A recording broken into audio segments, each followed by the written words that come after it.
What's going on, guys? Hope you're having a beautiful night. If you wouldn't mind, please like, comment, and subscribe. We finally hit 600 subscribers.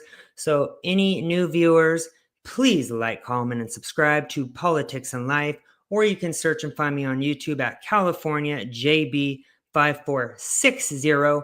Hope all my freedom-loving patriots are having a fantastic night.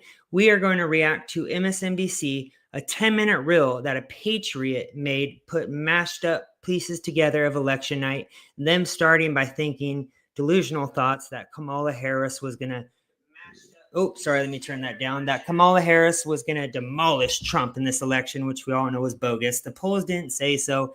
The crowd sizes didn't say so. And the policy didn't say so. She was running on just abortions, nothing more than that.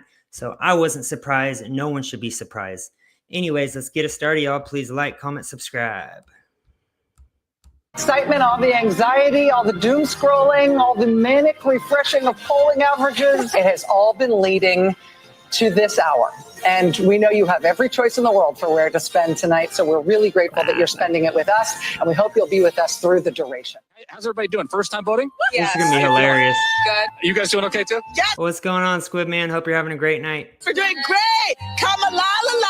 I was going to ask who you're going to vote for, but I didn't need to. Kamala la la. Because lives matter. First time voting. As you know, this is where the Harris campaign wants to drive up the numbers to sort of counteract that T in the middle of Pennsylvania, to counteract the rural votes that the Trump campaign is expected to get. And so what you've seen in the last couple of weeks, if this is an audition for managing a complex organization like the United. If you guys didn't hear, it looks like MSNBC and CNN are actually tanking, as we know they've been, because they are just propaganda for the Democrat Party. It looks like they're going to be having some major cuts and firings going on soon. They are just propaganda. All they do is push hate and division and racism. They are the party of division and racism, and the people are sick of it. States. Kamala Harris has passed the audition flawlessly. This has been, in many ways, a perfect campaign. And what the campaign is talking about now is the granular get out the vote effort that you just don't see on the other side. On the other side, you're seeing Charlie Kirk going on X Twitter this morning and begging people to vote. The last week has been a very good close for Kamala Harris, not a good close for Donald Trump. He hasn't been able to fill the rallies. He's addled. He has racist comedians opening it. Whatever. It's been a... They're still saying he has racist comedians because the comedian just brought up, what was it? I forgot the exact state he was talking about, but he was just bringing light to this place where Biden administration just let it fall to pieces. I don't want to talk too much because I can't think about the name, but you guys know about that, how they said there was a racist comedian that was at the New York event, and it's just bogus. Trashy week for Donald Trump. It's been a very strong week for Kamala Harris. ASU, the campus that we're on right now, ASU students, the population is about 74,000. So a lot of people voting here. When it comes to a lot of the young women that we've been talking to, reproductive rights is huge. It's a big driver. It's a lot of the conversation that we're hearing. We've got about 10 now completed of those. I'm not shocked at all. And reproductive rights means reproduce if you shorten the term. Reproduce is not killing babies. Reproduce means reproducing, which means more lives, bringing more lives into the world. And that's the complete opposite of what abortions are. Rural, heavily Trump counties. We're talking about places where he's going to get 70, 75, 80% of the vote. In all 10 that have now been completed, Trump's vote share relative to 2020 has gone up. I'm just going to give a couple of everybody take a breath warnings here. We don't know what's going to happen in Georgia. It's like a baby blue state, I'm going to say, and that it has not been blue for a long time. It is a hard state for the Harris team. One of the things that was so striking about the public polling and the public data going into this election was that the public polling said this is the closest race that we've ever had. Yeah. Basically. I mean, that was the consensus view. And there was a real question about, well, maybe the public polling's wrong, and maybe it's going to miss a few points in one direction or another. We don't know at this point. It's very early in the evening. But I would say at 8:50, it's a very, very close race. I'd say that if you are just joining us right this second at 8:52:06, and I had to summarize what's going on, no surprises. Yeah, right. Pretty much that's what's happened thus far. In Georgia, it's too close to call. In Pennsylvania, it's too close to call. In Wisconsin, it's too close to call. In Michigan, sing it with me now. It's too close to call. Let's be blunt. I think when you watched what Donald Trump did in 2020, what Democrats were fantasizing about was a landslide victory. And so some of what was wanted and desired was... Yes, she actually spent $1 billion on her campaign, and now she owns $20 million. She's like $20 million in debt, and Trump's been trolling her, saying he's going to pay for it, which we all know he shouldn't, and he won't do it, but he's just trolling her. They literally paid Oprah $1 million. I believe they paid Megan Thee Stallion, the ghetto Miss Hood Rat, $5 million. They paid Eminem $1.8 million. That seems illegal to me. Trump didn't need to pay any of these people that came out, these rappers, these celebrities. He didn't need to pay because he was running on America First agenda. The left, they literally have to pay these puppets to be out, or they'll use them with the sex tapes because, you know, a lot of them are linked to Diddy and linked to Epstein. And that's the only reason they came out. They talked about zero policy. It's just Trump, Trump, Trump, Trump, Trump. That's it. That's all they ran on. A sweep that really wasn't on the table. We live in an evenly divided country, and it creates anxiety, but it also requires patience. It is fairly shocking. And I don't think something that should make us super proud. You just think about just the last 2 weeks and the things that Donald Trump has said. If all of that gets you half of the votes, 48, 49%. What does it tell you? I mean, we need to really take a step back and think about, what does that say about us? I mean, blue wall, baby, there was always going to be a blue wall night. Some of the fantasies, right, of a landslide victory that would erase any doubt, that would eradicate, you know, the threat. I think it's going to be a late night. The polls have accurately captured this dead heat. Ari, since you were last with us, I've got nothing to report. Well, the crowd here is still large, is still loud, but a little bit more subdued. And the word that I keep hearing is the idea that people here are nauseously optimistic, not just cautiously optimistic, but nauseously optimistic.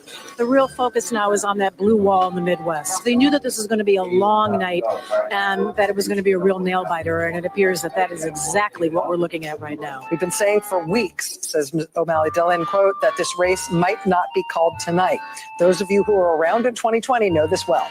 What we do know is this race is not going to come into focus until the early morning hours. Part of the objective of this email is to say to the people on the team, hang in there, guys. Like, it's not over. We're still getting votes in. We still need to keep talking to people, keep people in lines, tell your grandma it's going to be okay. We now have an NBC News call in the first one, Joy. North Carolina called for Donald Trump. Yep. And so it was, you know. Yes, that blue wall came down faster than the Berlin Wall. Yes, they were just coping and lying. We all knew that this would not be close. If it was an actually legit election, it would not be close. And it's now coming out that Trump won in every state that required voter ID. He won by a large margin. And then the states that didn't require ID are the states that Kamala Harris won. You think that's a coincidence? I think not. We now have all the vote in Luzerne County. Donald Trump is going to win this by a little bit more than 21 points. 4 years ago, it was 14. We also saw him make those gains in Lackawanna County right next door earlier tonight. Democrats wanted more of a Trump drop-off here. They don't get it in Lebanon County tonight. In 2020, Joe Biden won here by essentially 27 points, sits at about 24.5. In Chester County, more significant drop-off for Harris from Biden. Next door in Montgomery County, Harris is now running a point behind where Joe Biden finished in this county. Biden won this by 4.5 points in 2020. Trump has now taken the lead in Bucks County. NBC News now projects that in the battleground state of Georgia in the presidential race, Donald Trump has prevailed. The Republican Party will control the United States Senate. Yes. This is live from Howard University in Washington, D.C. We still have votes to count. We still have states that have not been called yet. We will continue overnight to fight to make sure that It blows my mind because in the state of California right now, I think they're still counting these ballots. That's how you know it's been rigged, man, because it should take one day voting. If it's taking longer than a week, there's something going on with the voting situation, and you should not be in charge. Anyone who's running the California voting, the voter situation, the system, should not be in charge of that. Vote is counted. Thank you all. A short and to-the-point statement from Cedric Richmond, the Harris campaign co-chair. You now see them turn as one to start to leave the grounds.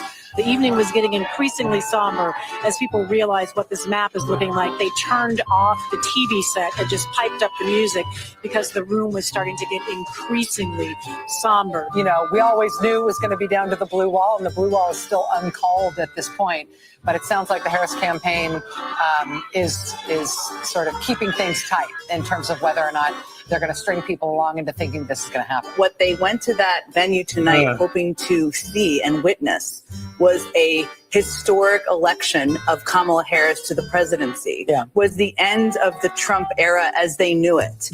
And so we don't know the outcome yet, but that is not what they are receiving. And they are being told to go home and wait till tomorrow. And nothing that was true yesterday about how flawlessly this campaign was run is not true now. I mean, this really was an historic, flawlessly run campaign. Queen Latifah never endorses anyone. She came out and endorsed. She had every prominent celebrity voice. She had the Swifties. She had the Beehive. Like, you could not have run a better campaign. In Western Europe and in the UK and in the Middle East, people are waking up to this. Oh, and they are. I've gotten people from Western Europe who are extraordinarily alarmed and terrified.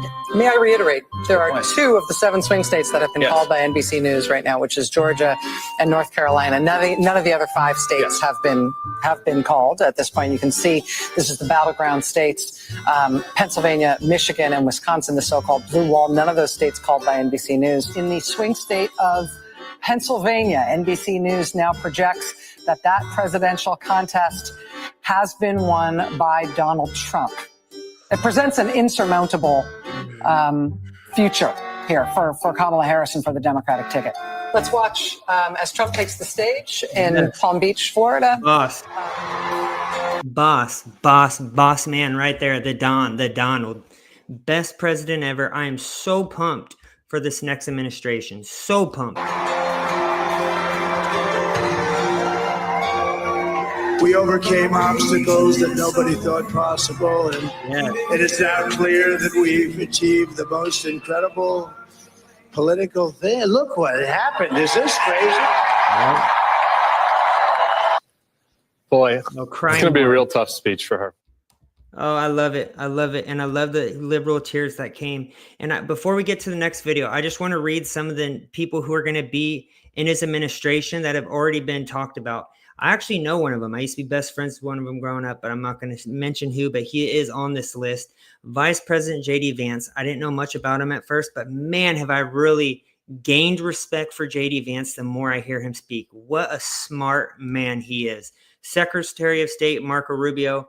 Kind of iffy about that, but he's a good guy. Matt Gaetz, Attorney General. Love that. Matt Gaetz is a freedom fighter. He doesn't take crap for the swamp. He is not part of the swamp. So I support Matt Gaetz 100%. Defense Secretary Pete Hegseth. He's ex-military. He works for Fox. He's a patriot. Support that 100%. We have Kristi Noem, Secretary of Homeland Security. Like Kristi Noem, she's smart, intelligent, and she's a patriot. Director of National Intelligence. Love this one right here. Tulsi Gabbard. Democrat, now turned Republican. Love that position for Tulsi Gabbard because she is a patriot as well, ex-military. It looks like most of the people they're putting in these positions are ex-military. We need patriots who have fought and laid their lives on the line for our freedom. And what better way to put them in a Trump administration? National Security Advisor, Purple Heart, Mike Waltz. Love him. Love that choice right there. Patriot. CIA Director John Ratcliffe. As we know, he was in Trump's first administration. Love that choice right there. I don't know who Susie Wiles is, but supposedly she's going to be the White House Chief of Staff. I'm sure if Trump picked her, she's good. Lee Zeldin, as you know, ran as New York governor. Almost came out on top. He's going to be the EPA administrator. Not sure what that position is, but I'm sure it will be important. Ambassador to the United Nations, Elise Stefanik. I really like her. She's doing some good work lately, and she doesn't give a crap. She does not take crap from the deep state at all. White House counsel Bill McGinley. I don't know who that is, but as I keep saying, if Trump picked him, I'm sure he's good. Let's see. Who else? Stephen Miller. Love him. Deputy Chief of Staff. We already know he's going to get shit done on that. Probably one of my favorite positions right now, and one of my favorite people, border czar Tom Homan.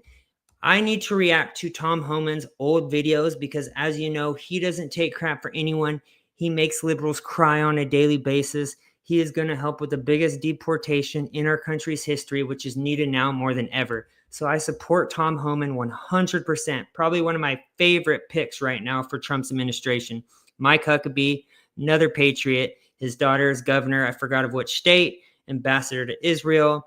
Elon Musk, another favorite position. Elon Musk and Vivek Ramaswamy, government efficiency advisors. I believe they're going to be going into the finances and what our government is spending our money on to make sure we can get rid of all the rot and corruption that our taxpayer dollars are being funded on. Support that 1,000%. And I'm a huge fan of Elon Musk and Vivek, especially Vivek. Middle East envoy Steve Witkoff. Don't know who that is, but I'm sure it's a good pick. Dan Scavino, Dan Bongino as well is talking about an important role in the Trump administration. I'm a huge fan of Dan Bongino. I probably watch him the most in regards to Rumble when I do go on Rumble. James Blair, Taylor Butterwich will also take senior staff roles in the White House. This is just the start.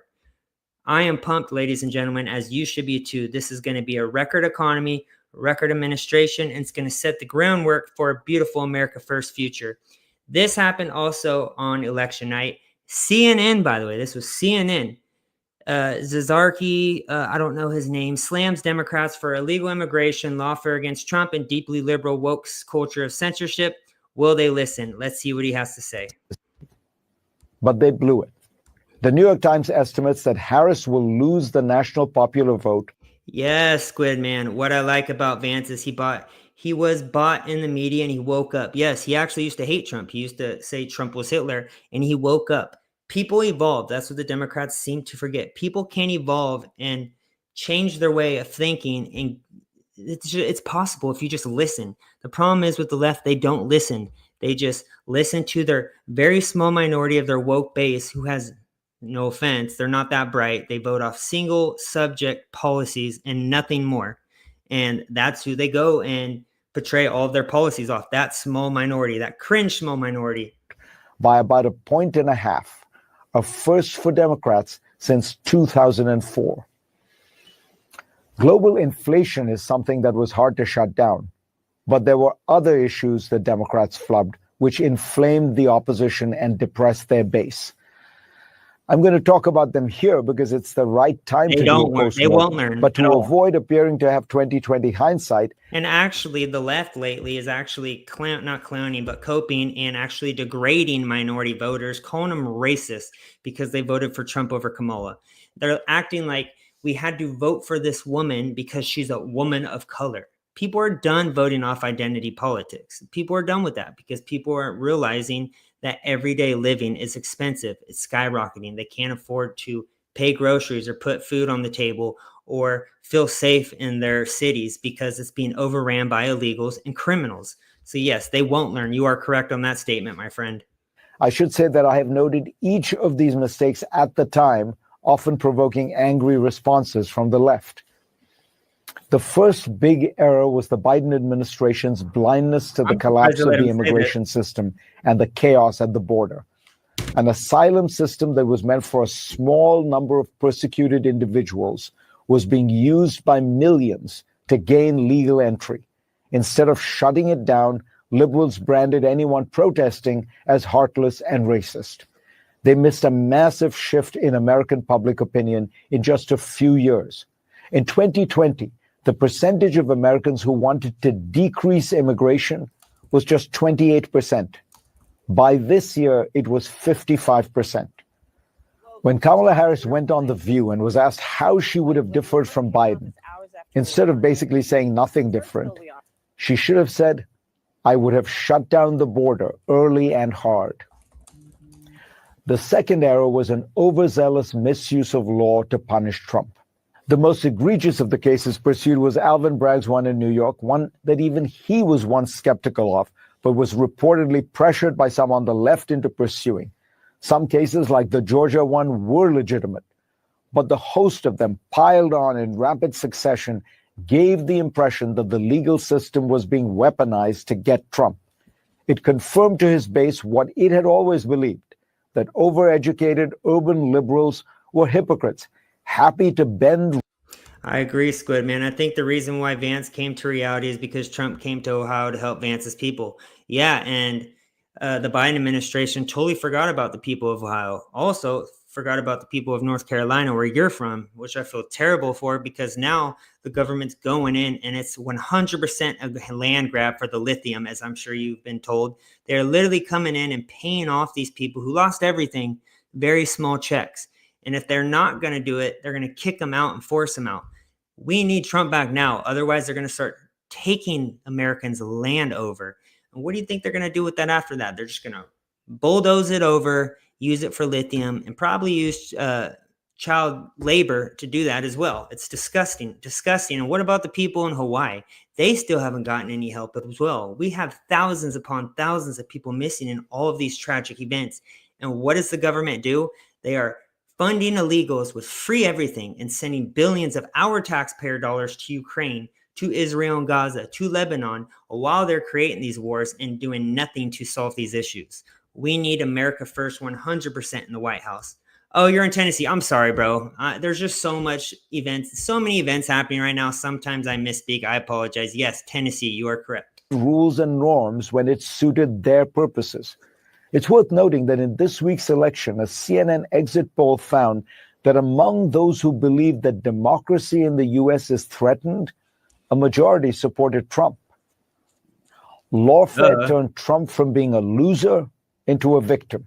And as his indictments grew, his campaign contributions surged and his poll numbers solidified. The final error is a more diffuse one, the dominance of identity politics on the left, which is just DEI. And this is what I'm terrified of for the younger generations. This is why I would be terrified to have kids in school right now. They are pushing this woke DEI nonsense from the minute these kids are getting into schools to the minute they graduate out of schools, teaching people how to be professional victims, telling people you're racist based off the skin you were born with. It's disgusting. And that is a huge reason I'm very excited about this next administration. He is going to eliminate the teachers union, demolish it. Demolish the CIA, demolish the feds, demolish the teachers union, and just start fresh from new. And then put the money back into the taxpayers' wallet. That's what they need to be doing. And that's exactly what Trump's running on. Made it push for all kinds of DEI policies that largely came out of the urban academic bubble, but alienated many mainstream voters. There's an irony in claiming to be pro-Latino by insisting that people use the term Latinx, only to discover that Latinos themselves think the word is weird.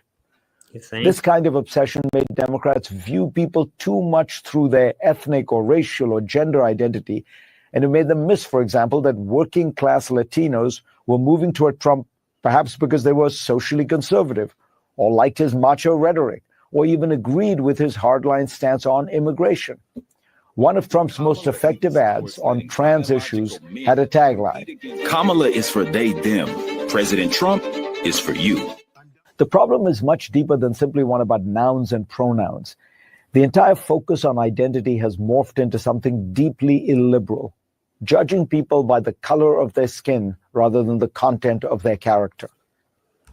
Similarly, university speech codes and cancel culture have become ways that the left censors or restricts that most cherished of liberal ideas, freedom of speech.